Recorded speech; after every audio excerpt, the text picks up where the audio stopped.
نور النبوة فاض في الزهراء فعلى البدور وفاق كل ضياء بنت النبي محمد نبع الهدى. و در روایتی که در صحیح به اصطلاح کافی وجود داره، اصول کافیشون که مثلا کتاب صحیح ترین کتابشون هست، اصول کافی جلد 1 صفحه 289 بابی رو داره به نام باب ما نص الله و رسوله علی الائمه. در اینجا دلایل ائمه رو وقتی میاره درباره استدلال از اون آیه‌ای که درباره صدقه دادن علی رضی الله تعالی درباره نماز هست. در اینجا میآورد که این در اون روایت هست که حضرت علی رضی الله تعالی عنه یک حله‌ای داشتن که این حله 1000 دینار قیمتش بود. بله، حله‌ای داشتن که 1000 دینار قیمتش بود. به هر صورت حضرت علی رضی الله تعالی 1000 غلام آزاد کرده باشه، این همه صدقه و خیرات کرده باشه، از نظر شرعی و از نظر وجدانی ایشون یک وظیفه داشتند که هزینه فرزندانشون رو هم باید ادا بکنه. حداقل اگر 1000 دینار رو، یک حله 1000 دیناری رو یا 3000 مسقال طلا رو میبرد به مردم میداد، یک مسقالش رو میبرد هم خونه به که خرج زن و بچهش بشود و مجبور نمیشد که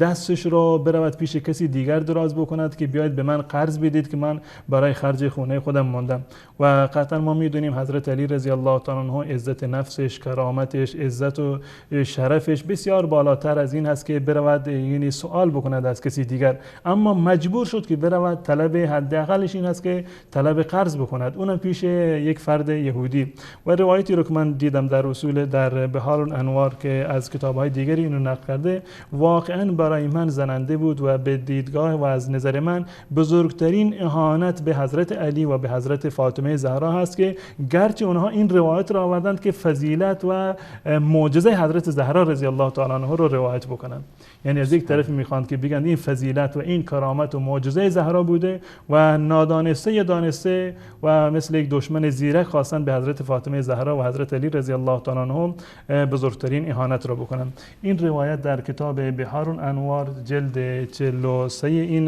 کتاب هست. بحار الانوار جلد 43 این کتاب که صفحه 30 جلد 43 صفحه 30 این کتاب روایت 36 که اینو روایت کرد علامت زده قاف با یا و جیم که اشاره به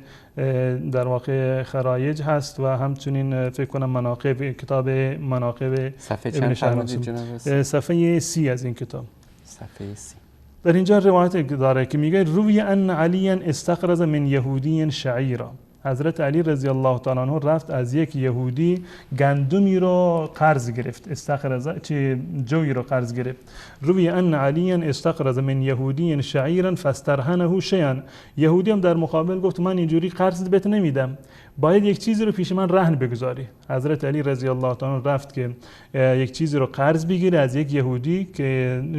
جو قرض بگیره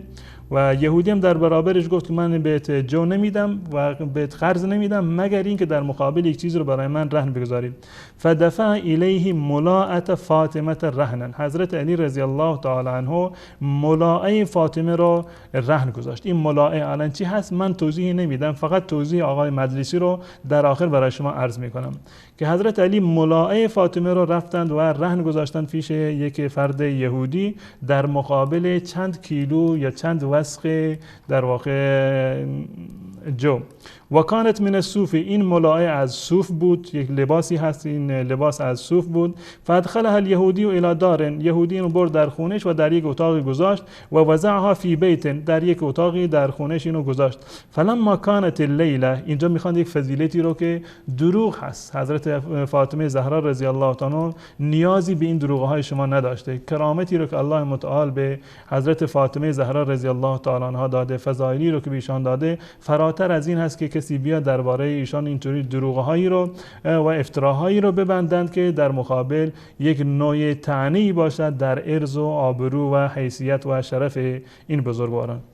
میاد وقتی که شب شد دخلت زوجته البیت، زن اون یهودی رفت در همون اتاق که یک کاری رو داشت، الذی فیه الملاءه، در همون اتاقی که این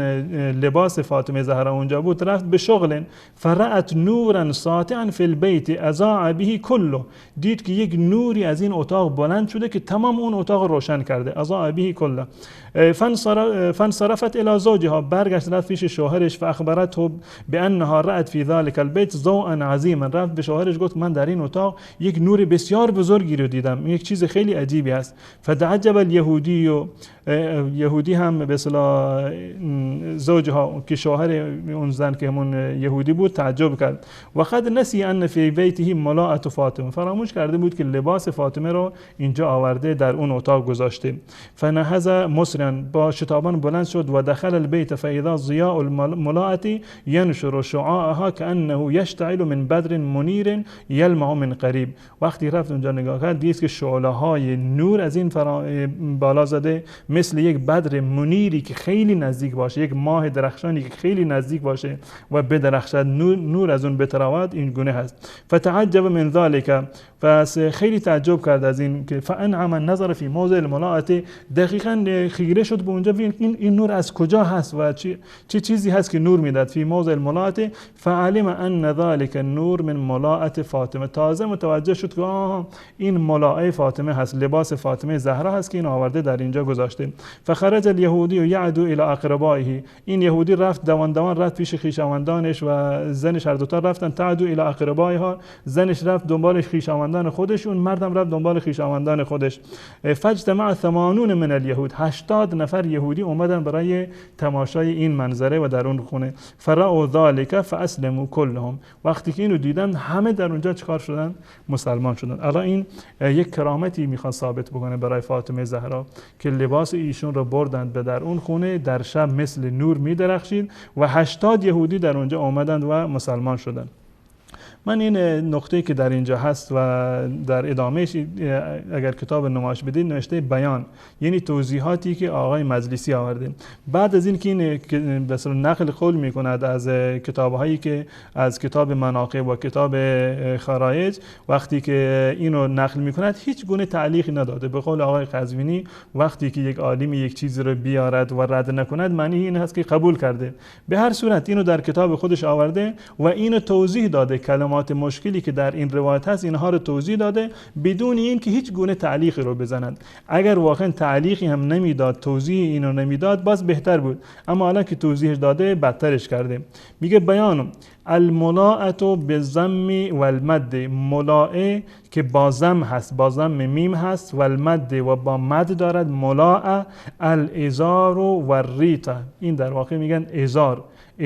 و یا به تعبیر دیگر الریتا. و در پاورقی که روی این کتاب زده شده، پاورقی شماره 1 میگه کذا فی القاموس و فی اقرب الموارد هی الریتا ذات لفخین، و در ادامه میگه که ثوب یلبس علی الفخذین، این ملاءه یک لباسی هست، پارچه‌ای هست که روی رانها پوشیده می شود. ازار به معنی لباسی که به اصطلاح زیر میپوشند، پایین تنه رو میپوشانند، یا به تعبیری که در اینجا آورده لباسی که انسان با اون رانهای خودش را میپوشاند. این لباس زیر حضرت زهرا بوده، لباسی بوده که حضرت زهرا پایین تنه خودش رو با تفسیری که آقای مجلسی کرده میپوشاندن. اون موقع حضرت علی رضی الله تعالی عنه وقتی که این همه هزاران مسقال طلا رو صدقه میداد، این همه هزاران درهم رو صدقه میکرد، حداقل یک وظیفه وجدانیش، وظیفه شرعیش این بود که یک چند درهم و دیناری رو میگذاشت برای زن و فرزندش در واقع غذا میخرید، تا اینکه مجبور نشود که لباس زیر حضرت فاطمه زهرا را، یا لباسی که پایین تنه خودشون رو میپوشاند، اینو برود پیش یک فرد یهودی کافری، برود اینو در واقع گرو بگذارد برای چند به اصطلاح کیلوی غذا یا در واقع گندمی. از این یعنی توهین بالاتر میخوان چه توهینی باشه؟ ما واقعا در بلوچستان تا امروز هم که امروز هست، با این همه که از نظر به اصطلاح اون آداب و رسوم قدیمی امروز کمرنگ شده، اما تا امروز هم اگر یک خانم بلوچی لباسش رو روی دیوار یک جای روی طنابی انداخته باشه که خوش بشود، این عیب هست، ننگ هست برای ما بلوچ ها که یک فرد بیگانه اینو ببیند. این یک به اصطلاح ننگ برای مردم و واقعا این گونه هست. حضرت علی رضی الله تعالی عنه، اونم فاطمه دختر رسول الله صلی الله علیه و سلم، آیا واقعا هم این گونه بوده؟ قطعا این گونه نبوده. این دروغ هست، افترا هست، این روایات ساختگی جعلی هست. این انسان‌های بی ایمان و بی وجدانی که این روایات رو ساختند می‌خواستند که زیرکانه بیان توهین بکنند به حضرت علی رضی الله تعالی عنه و حضرت زهرا رضی الله تعالی عنهما، که واقعا وقتی که ما برمیگردیم به آیات قرآن که الله متعال به رسول الله صلی الله علیه و در سوره اسراء یک دستوری رو داره و می‌فرمایند که ولا تجعل یدک مغلولة الی عنقک، ای پیامبر، ای رسول من، چون دستت رو بسته نکن که دستت رو ببندی به گردن خودت، یعنی اینقدر بخیل نباش که هیچ چیزی خیر و خیراتی از تو به کسی دیگری نرسد. ولا تبسطها کل البسط، و دستت رو کاملا باز نگذار که هر چیزی که دستت برسه همه رو پخش و پلا بکنی و مدیریت نداشته باشی برای به اصطلاح چرخاندن زندگیت. فتقعد ملوما محسورا، که موقع مورد ملامت قرار میگیری و انسان به واقعا به ذلت میفته. و همچنین در سوره دیگری که در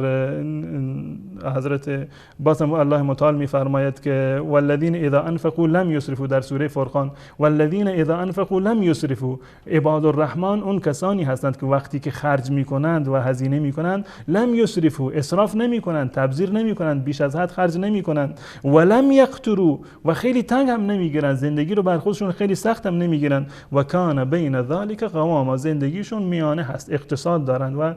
میانه روی میکنند در زندگی خودشون. نور النبوة فاض في الزهراء فعلى البدور وفاق كل ضياء، بنت النبي محمد نبع